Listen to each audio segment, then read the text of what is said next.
Halo, selamat pagi. Selamat Kak. Senang nih aku bisa ketemu kamu di sini. Gimana nih kabarnya hari ini? Alhamdulillah baik banget Kak. Oke, berarti baik-baik aja ya, aman aja ya berarti ya. Sebenarnya ada sih Kak beberapa masalah. Ada beberapa masalah. Oke, nggak apa. Kamu datang ke sini pastinya pengen masalah itu selesai kan? Jadi pas di ngobrol-ngobrol santai ini kita bakal bahas itu semua. Jadi kamu tenang aja. Sebelum itu aku mau tanya deh, tadi kamu kesini naik apa? Naik motor Kak. Motor ya? Sendiri aja? Iya sendiri. Perjalanan dari sana ke sini berapa jam itu? Atau berapa menit? Sekitar 15 menit Kak. 15 menit. Oke. Berarti aman ya di jalan juga? Aman. Nggak ngebut kan? Ngebut sedikit Kak. Nggak boleh ya, besok nggak boleh. Kalau mau ngebut-ngebut itu usahain jangan ngebut gitu. Oke, sebelumnya aku belum kenal kamu nih. Boleh kita perkenalan dulu? Boleh. Kamu duluan nggak apa-apa? Jadi nama saya Rizka Ternada dari Penengahan Kedaton Kak. Kedaton. Oke. Panggilannya siapa ini? Rizka atau siapa? Biasanya aku dipanggil di rumah itu Ika. Ika. Oke. Nah, giliran aku ya. Aku izin perkenalan diri. Aku Iza. Di sini kamu boleh panggil aku Kak Iza atau Mbak Iza atau mau panggil nama juga boleh. Senyamannya kamu aja. Ya. Ngomong-ngomong, kamu ini masih sekolah, kuliah atau gimana? Sekarang saya kuliah Kak, semester 2. Semester 2? Oke, ngambil apa nih? Tadi apa? Jadi saya ngambil di PG Power. Ini PAUD. Oh, masuk ke jurusan ya itu ya? Iya, betul. Oke, di mana tuh? Di kampusnya? Di Universitas Mahasiswa. Oh iya? Oh, sama kita ya. Aku juga dari sana. Oke, sebelumnya aku ucapin makasih banyak ya Ika udah menyempetin datang sini buat sharing-sharing sedikit, buat sharing-sharing singkat sama aku. Intinya di sesi singkat kita hari ini aku pengen banget nih kita bisa ngobrol-ngobrol bareng dan juga nyari-nyari solusinya itu bisa bareng-bareng gitu. Intinya di sini biar kita tuh bisa fokus ke arah gimana sih caranya buat ngelarin semua masalah-masalah yang ada, ketimbang kita harus mikirin sebenarnya apa sih masalah yang lagi aku hadapin gitu. Jadi di sini aku pengennya bisa bantu kamu di sini juga, sama-sama nyelesain apapun permasalahan yang kamu punya di sini. Oke. Sebelumnya aku pengen tahu nih, Rizka kesini dengan kehendak Rizka sendiri atau ada paksaan dari orang lain? Kehendak sendiri sih Kak, jadi kan aku tuh kayak bingung gitu mau cerita sama siapa. Jadi aku tanya-tanya sama aku nih, udah aku nyaranin untuk ke kakak. Oke, berarti teman kamu sudah pernah ya konseling sama aku? Pernah Kak. Alhamdulillah kalau gitu ya, kalau apapun yang kamu pengenin di sini itu dari inisiatif kamu sendiri. Oke, aku juga pengen tahu nih, Rizka udah tahu belum konseling itu apa? Atau udah pernah konseling sebelumnya? Baru pertama kali. Baru pertama kali. Oke, di sini aku mau jelasin sedikit ya. Jadi di konseling kali ini atau hari ini kamu bakal aku bantu pastinya buat nyelesain masalah-masalahnya, dan itu juga harus kamu juga gitu lah. Kamu harus inisiatif juga buat bisa nyelesain permasalahan ini. Tapi sambil aku bimbing juga. Aku juga membantu kamu gitu ya. Nah, di konseling ini juga aku bakal kasih tahu kamu di sini bebas buat bercerita, buat ngasih tahu semuanya apapun yang kamu rasain di sini, karena di sini di BK ini atau di konseling ini ada yang namanya asas kerahasiaan. Jadi semua apapun yang kamu pengen ucapin, apapun yang kamu pengen ngomongin di sini bakal dijaga kerahasiaannya itu tuh seketat mungkin. Dan juga aku harap kamu di sini terbuka buat ngomong sama aku gitu ya. Ngomong sama aku karena di BKD itu punya yang namanya asas keterbukaan. Jadi diharapin konseli, yaitu kamu sendiri, itu tuh bisa terbuka atas semua yang kamu pengen omongin. Oke? Oke. Nah, kira-kira apa nih yang pengen Ika harapin dari obrolan santai kita hari ini? Semua masalah yang ada di pikiran itu clear gitu kak, kayak udah nggak ada beban gitu, kayak bisa tidur dengan normal. Oh, berarti akhir-akhir ini Ika lagi ngerasain capek, terus juga pusing, sama tidur nggak enak ya? Iya. Oke, kalau aku boleh tahu itu permasalahannya karena apa tuh? Ini sih kak, aku ada beberapa tugas itu kan dosen ini ngasih tugas tuh sekaligus banyak gitu kan, jadi kayak dari aku pun jadi bingung mau ngerjain yang mana, jadinya ketunda-tunda tuh tugas-tugasnya. Terus juga bentar lagi kan UAS, jadi tuh rasanya tuh kayak tidur itu nggak nyaman, kayak aduh gimana nih, jadi kayak deg-degan gitu, kayak takut kalau misalnya nilai itu bakal turun gitu kan. Oke, aku ngerti banget ya perasaan yang lagi Ika rasain sekarang ini. Jadi akhir-akhir ini kan pengennya itu tuh lebih ngerasa enjoy buat ngerjain tugas-tugas. Terus juga pengen fokus sama belajarnya dan nggak gampang buat panik gara-gara bentar lagi mau UAS. Oke, karena Ika udah kasih tahu aku nih apa-apa aja perasaannya Ika rasain sekarang. Ayo sekarang kita bahas buat cari solusi-solusinya ya. Oke, Ika, aku di sini mau ngajakin Ika buat ngebayangin sesuatu nih. Mungkin kalau menurut Ika ini agak terkesan nggak masuk akal, atau mungkin ini adalah bayangan yang agak ajaib ya. Aku pengen Ika ngebayangin kalau semisalnya setelah ini Ika tidur dan ya Ika tuh kayak pulas gitu tidurnya pulas, nggak ada gangguan apa-apa, tapi di dalam tidur Ika itu ya Ika nggak sadar kalau di dunia Ika ini ada keajaiban yang bikin masalah-masalah Ika tuh clear gitu, semuanya tuh terselesaikan dari tugas-tugas Ika atau overthinking takut pas ngelaksanain UAS gitu tuh hilang seketika. Bangun tidur, apa perasaan yang Ika rasain yang beda banget dari Ika sendiri? Mungkin yang aku rasain tuh kayak bakalan plong gitu ya kak, terus kayak aku bakal bangun tidur nih bakal buka buku, terus habis itu HP nih kan biasanya aku sendiri kalau bangun tidur langsung main HP nih. Okay. Nah, HP itu tersingkirkan, tidak arti, jadi langsung fokus untuk belajar dan ngejar target gitu. Terus habis itu langsung semangat buat belajar terus. Aku juga gak akan ngerasa kalau harus langsung ngerjain kalau tugas itu bukan masalah terbesar. Oke, bagus ya, itu gambaran yang sangat-sangat jelas dan juga bagus banget Ika. Berarti Ika di sini kayak langsung semangat buka buku ya, kayak yang dulunya aduh males gitu, dan tiba-tiba kayak pengen belajar, ada semangat yang bergelora buat belajar lagi gitu. Terus gimana tuh reaksi-reaksi dari orang-orang terdekat Ika ketika tahu ada yang berubah dari Ika di hari itu? Mungkin ya kak, salah satunya ibu tuh bakal lihat aku lebih tenang dalam menghadapi sesuatu. Lalu untuk teman-teman kan soalnya aku nih anaknya malas gitu, pasti dia bakal kaget, wah ini anak kesambet apa ya kok dia mau belajar gitu.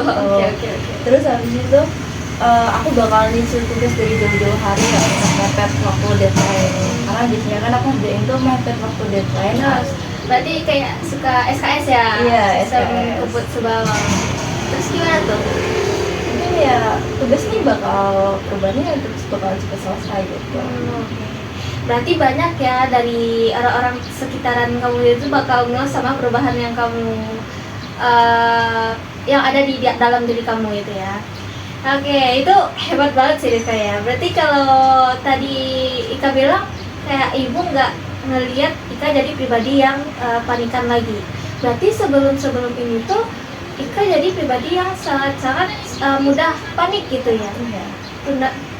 mudah terdistraksi sama panik yang berlebihan gitu. Berarti ibu pas di keajaiban tadi itu ngelihatnya Ika jadi pribadi yang Santai. tenang, santai gitu ya. Oke, itu jadi gambaran yang benar-benar bagus banget Ika.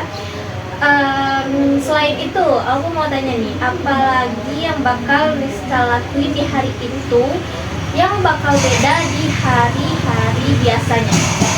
Mungkin seolah-olah semua masalah itu sudah nggak ada. Mungkin aku langsung bikin jadwal ya kak, jadwal dengan rapi. Terus habis itu jadwal ini bakal aku lakuin, karena biasanya aku tuh bikin jadwal terus aku sendiri ingkarin gitu. Oke. Nah terus habis itu aku bakal lebih pede untuk nanya ke dosen ketika aku tuh nggak ngerti gitu kan. Gitu sih. Oke, bagus ya Kak ya. Berarti di sini Kak bakal coba buat bikin jadwal dan coba buat naatin jadwal itu. Itu hal yang sangat bagus karena seperti yang Ika bilang tadi, kebanyakan dari teman-teman kita juga sering ngelakuin itu, bikin jadwal tapi sering langgar gitu ya. Dan kamu di sini mau buat naatin itu semua, itu bagus banget. Dan nantinya Ika juga lebih pede gitu ya buat nanya ke dosen karena Ika udah paham dan ngerasa udah nguasain materi yang lagi dipelajari itu. Oke, bagus ya Ika. Nah, dari semua cerita yang udah Ika sebutin tadi, kayaknya ada loh momen-momen tertentu di mana Ika tuh sebenarnya udah ngerasain dikit demi sedikit keajaiban yang aku bilang tadi. Meskipun mungkin itu belum benar-benar sempurna gitu. Coba deh Ika ingat-ingat lagi, ada nggak waktu-waktu tertentu yang bikin Ika tuh gampang fokus dan nggak jadi nunda-nunda tugas? Oh ya, kadang kalau materi seru, aku tuh suka kayak misalnya materi itu psikologi pendidikan. Nah, itu tuh ada salah satu materi yang sangat aku suka. Nah, itu tuh kayak aku tuh bakal bisa fokus untuk beberapa jam, karena kan kalau satu SKS itu kan ada beberapa jam untuk kan ya, menit. Nah, itu pasti aku bakal fokus di waktu itu. Nah, terus habis itu HP kan masalah utama nggak ya, ya Kak? Nah, itu tuh bakal notifikasi HP bakal saya matiin, saya akan fokus pada materi itu. Karena itu tuh psikologi pendidikan tuh sangat seru menurut saya. Oke, berarti ini menarik sih. Berarti kamu jadi mood banget ngerjain tugas atau mood banget buat fokus di satu pelajaran yang menurut kamu itu tuh benar-benar bikin kamu tuh seneng ya. Oke, dan kuncinya waktu itu Ika matiin notifikasi HP. Oke. Ada lagi nggak hal lain yang Rizka lakuin saat itu yang bikin Rizka bisa fokus dan nggak nunda-nunda tugas? Mungkin kadang aku juga belajar sambil dengerin musik gitu. Nah, kayak musiknya tuh alunannya yang kalem, jadi tuh bisa fokus di dua hal, dengerin musik sama fokus ke belajar ya. Terus habis itu cari tempat yang sunyi, karena emang kebetulan aku anaknya introvert dan nggak suka sama tempat rame gitu Kak. Terus habis itu strategi ini tuh kayak buat aku bisa fokus dalam hal itu. Berarti strategi yang pernah kamu lakuin supaya kamu nggak ke distraksi sama hal-hal biar kamu bisa fokus itu salah satunya dengerin musik alunannya yang kalem sama cari tempat yang agak sunyi ya biar kamu bisa fokus dan kamu juga anaknya introvert banget gitu ya. Oke. Bagus sih Kak, itu tuh udah jadi strategi yang bagus banget. Pertahanin ya buat kedepannya. Kalau misal kamu pengen fokus, kamu lakuin strategi-strategi yang seperti itu. Nah Kak, aku mau ngajak kamu ngebayangin lagi nih sebuah skala. Coba kamu bayangin skala itu dari 0 sampai 10. Nah angka 0 ini artinya kamu itu ada di titik terparah kamu, dan angka 10 itu menunjukkan kalau kamu itu tuh sudah benar-benar lepas dari rasa-rasanya seperti itu. Nah, kira-kira untuk saat itu Rizka di skala berapa gitu? Menurut Rizka tuh posisi Rizka di skala berapa? Di angka berapa gitu? Mungkin di 4 ya kak. Kenapa tuh kalau 4? Soalnya kadang itu aku bisa ngerjain tugas dikit-dikit dan masih ada beberapa mata kuliah yang aku tuh nggak suka banget, dan ada juga yang aku suka banget. Nah, aku juga masih berusaha buat nyoba biar aku nih bisa suka di mata kuliah yang aku nggak suka itu. Oke, bagus banget ya Kak. Jadi itu udah punya niat baik nih, udah punya niat yang cukup kuat buat usaha, dan ada hal-hal positif yang masih bisa Ika lakuin. Nah, buat naik dari angka 4 ke angka 5 dan seterusnya, kira-kira langkah kecil apa yang paling gampang dan mungkin bisa Ika lakuin dalam 1 atau 2 hari ke depan yang paling ringan aja gitu buat dimulai menurut kamu? Mungkin saya bakal matiin notifikasi HP saya kak selama 1 jam selama saya masih belajar itu. Karena itu tuh apa namanya? Karena itu tuh notifikasi HP tuh bikin bener-bener saya ke distract. Nah, terus saya juga bakal coba belajar di meja belajar. Oke. Belajarnya di rumah, tapi itu pakai meja belajar karena biasanya itu aku belajar tuh sambil rebahan, jadi kadang-kadang itu bisa sampai labas ketiduran. Oke. Berarti niatnya belajar tapi malah ketiduran gara-gara kerjain tugas atau belajarnya di kasur gitu. Sambil rebahan gitu ya. Oke, itu langkahnya udah sangat jelas ya, udah spesifik juga apa yang kamu bilang tadi, dan itu tuh sangat-sangat realistis untuk dicoba terlebih dahulu, seperti nanti notifikasi HP dan juga mulai belajar di meja belajar, bukan di kasur lagi. Oke, aku benar-benar salut nih, sama apresiasi banget sama cerita-cerita kamu tadi. Gimana cara kamu bisa ngebayangin masa depan kamu dengan begitu jelasnya, dan itu nunjukin kalau kamu itu tahu persis nih apa yang pengen kamu lakuin dan gimana rasanya kalau masalah kamu itu bakal beres gitu. Dan hebatnya lagi, kamu bisa, dan kamu juga udah berhasil nih buat nemuin hal-hal yang pernah berhasil kamu lakuin di masa lalu buat bisa fokus untuk kedepannya gitu. Itu tuh sangat-sangat bikin kamu itu tuh berada di potensi yang sangat-sangat bagus untuk kedepannya supaya kamu bisa lebih fokus lagi gitu ya. Nah, buat ngelanjutin progres yang bagus ini, aku pengen coba kamu nanti lakuin hal yang kamu bilang tadi ke aku gitu, seperti matiin notifikasi HP selama 1 jam pelajaran, terus mulai mata kuliah yang kamu suka dulu, terus belajar di meja belajar bukan di kasur. Coba lakuin hal ini setidaknya 1 atau 2 kali dalam minggu ini. Nah, terus perhatiin apa yang terjadi. Jadi jangan khawatir kalau nggak langsung sempurna, boleh gitu. Kita kayak ya udah, kita dikit demi dikit dulu aja gitu. Tapi kita lihat apa sih yang berubah dari diri aku setelah aku coba lakuin hal yang tadi aku sebutin tadi gitu. Yang penting itu adalah langkah kecil yang kamu benar-benar pengen usahain buat fokus ke depannya gitu ya. Nanti saya bakal coba. Oke, bagus. Kira-kira setelah kita ngobrol-ngobrol santai ini, gimana perasaan Rizka saat ini? Cukup lega ya, karena kan beberapa hari ini aku benar-benar kayak mendem masalah ini, kayak mau cerita sama siapapun jadi takut gitu loh. Jadi kayak cerita dengan kakak itu jadi plong gitu perasaannya. Alhamdulillah kalau gitu ya. Berarti untuk kedepannya aku minta tolong sama kamu, tolong lakuin beberapa cara yang udah kamu bilang tadi untuk kedepannya, kayak 1 atau 2 kali dalam minggu ini, atau mungkin kamu mau coba dalam lakuin 1, 2 atau 3 kali dalam minggu ini juga nggak apa-apa, dan kamu coba lihat apa yang berbeda dari diri kamu gitu ya.